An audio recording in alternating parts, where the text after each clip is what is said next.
Itu saja. Cuma sekarang ni saya tiba-tiba. Ini saya nak beritahu saudara. Tiba-tiba tak selesai lagi nampak gayanya. Apabila saya lihat tular dalam media sosial saudara. Dalam media sosial melaporkan ataupun menyiarkan kenyataan terbuka. Apakah itu culipan masa silam ataupun sekarang ataupun kemarin ataupun tahun dulu saya tak tahu. Tapi bila itu ditularkan saya geleng kepala saudara. Apabila Tun Dr. Mahathir yang saya selalu katakan sudahlah Tun. Eloklah berehat. Tak payah lagi nak campur urusan politik. Teruskanlah usaha anda untuk melihat masa depan di dunia yang akan anda tinggalkan tak lama lagi. Kalau mengikut natijah usia, kita tak boleh buat kerja Tuhan saudara. Mungkin ada Tun boleh sampai 100 tahun, 110 tahun, tak tahulah kita. Tapi dari segi hukum alam, dah 98 tahun saudara. Tinggal 2 tahun lagi 100 tahun, sudahlah.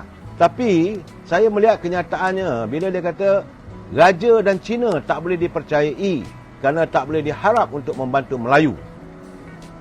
Saya terkejut saya bila dia kata kita tak boleh harap pertolongan Raja kepada orang Melayu kerana Raja lebih suka dan percaya pada kaum Cina. Jadi saya lihat apakah ini tujuannya menghasut. Kita ni jangan lupa saudara, kita ada rukun negara. Kepercayaan pada Tuhan. Perkara 2 dalam rukun negara saudara, iaitu kesetiaan pada raja dan negara. Jadi saya tak tahu apakah kenyataan itu yang ditularkan. Siapa yang menularkan saya tak tahu saudara. Saya tengok dalam media sosial ada kenyataan itu. Apa tujuannya? Kenapa mahu diwujudkan, dia disemai perasaan benci atas sesama lain? Benci pada orang Cina, benci pada orang India, benci pada di sana. Kenapa? Kenapa matlamat kebencian itu yang disulam dalam kenyataan tersebut? Dan dalam waktu yang sama, dalam 3-4 hari lepas, Dr. Mahathir pun saya rasa barulah dia sedar sekarang ni. Kerana banyaknya wang yang dibazirkan untuk pilihan raya. Ini dalam segmen pecah dan perintah. Kata tu, dana PRU sewajarnya dihadkan. Cukup untuk upah orang meraih undi, iklan dalam talian dan belanja kempen umum saja. Budaya perang bendera patut dihapuskan supaya tidak ada pihak yang mendapat kelebihan persepsi percuma kerana benang dalam perang bendera. Itu kata Tun Dr. Mahathir. Jadi, samping itu dia mengharapkan agar rasuah semasa pilihan raya dikurangkan. Jika kerajaan benar-benar ingin menghapuskan rasuah, cara terbaik ialah dengan menghadkan perbelanjaan oleh parti-parti politik semasa pilihan raya umum. Itu pandangan yang baik. Cuma saya kata, baru sedar ke Tun? Benda ini dah berlaku lama dah. Tapi tak apalah saudara. Setakat itu kita harap apa saranan itu bagus. Cuma tak payahlah tu nak campur lagi soal politik. Itu pandangan saya saudara. Hari ini saudara, apabila sempena lawatan Yang Berhormat Perdana Menteri ke Kelantan, dan sekarang ni Kelantan jadi fokus. Tiba-tiba saya terbaca dalam kiriman dalam media sosial, ada teman-teman yang mempertikaikan pula. Ini mereka mengatakan bahawa apa jasa Yang Mulia Tengku Razali pada negeri Kelantan. Saya katakan orang yang bercakap benda begitu, mereka tak baca sejarah. Bila dia katakan berilah data-data bagaimana Tengku membangunkan Gua Musang. Saya nak bagi tahu saudara, Tengku Razali Hamzah bertanding di Gua Musang menjadi wakil rakyat sejak tahun 1974. Dan beliau merupakan antara ikon membangunkan Hulu Kelantan. Jangan lupa waktu itu dalam tahun 1974, Hulu Kelantan, Gua Musang itu merangkumi Hulu Kelantan. Termasuklah kawasan di Kuala Kerai, di Macang, Jeli, Gua Musang. Besar kawasannya. Dan santunan Yang Mulia Tengku Razali dapat menjadikan daerah-daerah baru. Daerah Jeli, daerah Macang, daerah Kuala Kerai, daerah Gua Musang. Saudara, tapi apabila dipertikaikan, saya nak bagi tahu pada anda lah. Walaupun sekarang ni kita Tengku Razali satu orang, dia sebagai seorang demokrat. Dia menerima kekalahan dalam pilihan raya lepas walaupun ada berlaku ketempangan dalam pengendalian pilihan raya itu, tapi dia hanya mencabar melalui mahkamah. Yalah, kita tunggulah saudara. Tetapi bila mempertikaikan apa jasa-jasa Tengku Razali, saya geleng kepala saudara. dalam saat-saat kita berada di Kelantan, kita nak membangunkan Kelantan, saya tahu. Memanglah matlamatnya kerana Kelantan itu tumbangnya waktu apabila yang mula Tengku Razali bersengketa dengan Dr. Mahathir, wujudkan Parti Semangat 46 dan mewujudkan Angkatan Perpaduan Ummah, tumbang habis UMNO Barisan Nasional di Kelantan daripada saat itu sampailah saat ini. Jadi sekarang ni apabila yang mula Tengku Razali sudah pun membantu untuk memulihkan kembali Kelantan, mula mereka mempertikaikan. Saya nak bagi tahu saudara, jasa Tengku Razali bukan hanya di Gua Musang. Sekarang ni pun kalau pergi ke Gua Musang, antara ikon masjid yang tercantik saudara ada di Gua Musang. Bandar Gua Musang semakin membangun dan beliau juga merupakan orang yang bertanggungjawab dalam mengasaskan banyaknya kawasan-kawasan Felda. Cuma Tengku Razali ni dia tak suka cerita apa yang dia dah buat. Dia bukan orang yang mau ke depan. Saya dah buat itu, saya buat. Dia bukan. Dia lebih suka menjadi man behind the scene. Contoh saya bagi tahu saudara. Waktu saat beliau pergi ke negara China tahun 1974. Waktu itu kita tidak mempunyai hubungan diplomatik dengan negara China. Dan China waktu itu diperintah oleh komunis Mao Zedong. Kita di negara kita berperang dengan komunis. Tapi demi untuk lestari mengamankan negara kita atas saranan almarhum Tun Razak, Tengku Razali pergi ke negara China. Berjumpa dengan Chow Enlai, berjumpa dengan Xi Jinping, menyatakan bahawa kita nak mewujudkan hubungan diplomatik. Akhirnya termeterai hubungan diplomatik antara Malaysia dengan negara China. Ini yang orang tak tahu. Bila termeterainya hubungan diplomatik itu, maka dengan sendirinya lumpuh kegiatan gerila komunis di negara kita. Ini orang tak boleh nafikan antara jasa yang dilakukan oleh almarhum Tengku Razali bersama dengan Tun Razak, saudara. Saya pula membuat perkiraan. Waktu 1974, Felda baru dibuka. Kita membuka ladang-ladang Felda sejana mata memandang. Jutaan hektar tanah-tanah dibuka menanam tanaman kelapa sawit. Kemana kita nak punggah kelapa sawit ni hasilnya kalau tidak ada pembeli? Jadi waktu itu yang Muhammad Tengku Razali memimpin Dewan Perniagaan Melayu Malaysia. Beliau melihat bahawa mencari satu pembeli yang boleh mendasari untuk jangka masa yang panjang. Saudara, kalaulah kita tidak mempunyai hubungan diplomatik dengan negara China dan kelapa sawit tidak kita pasarkan pada awalnya di negara China, besar kemungkinan Felda juga belum boleh mampu berjaya sampai sekarang ini.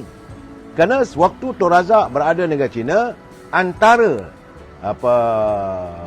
piagam ataupun program yang ditandatangani oleh almarhum Tun Razak dengan pimpinan negara China adalah negara China bersetuju untuk membeli minyak kelapa sawit. Itulah menjadi satu jaminan bahawa minyak-minyak yang kita hasilkan ada pasarannya. Saudara lihatlah sendiri, bukan tak ada negara lain yang menanam kelapa sawit, tapi mereka berhempas pulas mencari pasaran. Kita siap saja minyak, terus hantar ke China. Dalam tempoh 10 tahun, kita menghasilkan minyak, dipasarkan terus pada negara China. Dan kita tak perlu nak cari pembeli dari negara-negara lain. Dalam waktu yang sama, kita meneruskan penghasilan kita menjual pada negara lain. Itu hasilnya, saudara. Jangan kita nafikan. Sebab itu ada orang bertanya apa nama Datuk Azizi Abu Naim apa. Dan ahli parlimen sekarang ni, ahli parlimen Gua Musang, dia kata apa jasa Tengku Razali terhadap rakyat Gua Musang. Saya rasa dia pun tak faham. Sepatutnya dia duduk sekarang ni berbincang dengan pegawai daerah. Dia UMNO Gua Musang secara lain. Dia bukan macam yang lain, macam bahagian-bahagian lain. Bila saja setiap bulan UMNO bahagian Gua Musang mengadakan mesyuarat bulanannya, Tengku Razali akan memastikan Tuan DO ataupun pegawai daerah hadir dalam mesyuarat. Ketua Polis Daerah hadir dalam mesyuarat. Ketua Bahagian Keselamatan hadir dalam mesyuarat tersebut. Ketua pengarah kesihatan, pengarah perdagangan, dalam 10 orang, saudara. Orang-orang penting ini berada dalam mesyuarat. Jadi bila ahli-ahli UMNO, peringkat jawatan kuasa, bahagian Gua Musang membangkitkan permasalahan rakyat dan diselesaikan waktu itu juga, saudara. Tak ada macam sekarang ni, saudara. tak tahulah macam mana dibuat ahli-ahli parlimen yang ada sekarang. Kebanyakan bahagian selalunya apa saja yang diputuskan dalam mesyuarat, kemudian barulah buat surat, pergi jumpa dengan pegawai daerah. Masalah tanah, masalah api, masalah air, masalah keselamatan. Bila dibangkitkan masalah itu, barulah buat surat, mesyuarat, UMNO bahagian sekian-sekian mendapatnya begini. Kadar jenayah tinggi. Mohonlah agar yang bahagia ketua polis daerah dapat melihat keadaan begini. Itu kebanyakan mereka lakukan. Berbeza dengan di Gua Musang. Waktu itu juga dibangkitkan dan ketua polis negeri, ketua polis daerah dapat mendengar dengan jelas, oh ini masalah yang dibangkitkan. Dan tindakan boleh dibuat. Jadi kalau saudara mempertikaikan apa yang Tengku Razali buat di Gua Musang, saya kata tak patut. Anda mungkin orang warga anak-anak muda. Memang saya tidak nafikan Tengku Razali adalah usia 82 tahun, 84 tahun. Tapi jangan kita lupakan jasa orang. Beliau merupakan Menteri Keuangan. Dan jangan lupa saudara, wujudnya Sam Derby hari ini saudara, itu adalah merupakan buah tangannya. Tapi yang ditonjolkan adalah Tan Sri Khalid Ahmad. Saudara, beliau merupakan Tan Sri Khalid Ibrahim. Dan juga beberapa nama lain yang menggerakkan gagasannya saudara adalah yang mula Tengku Razali Hamzah selaku Menteri Keuangan. Banyak orang tak tahu. Saya tahu benda begini bila saya baca kenyataan dalam media sosial, saya geling kepala saudara. Kita anak-anak muda hari ini mesti tahu menilai jasa orang lama.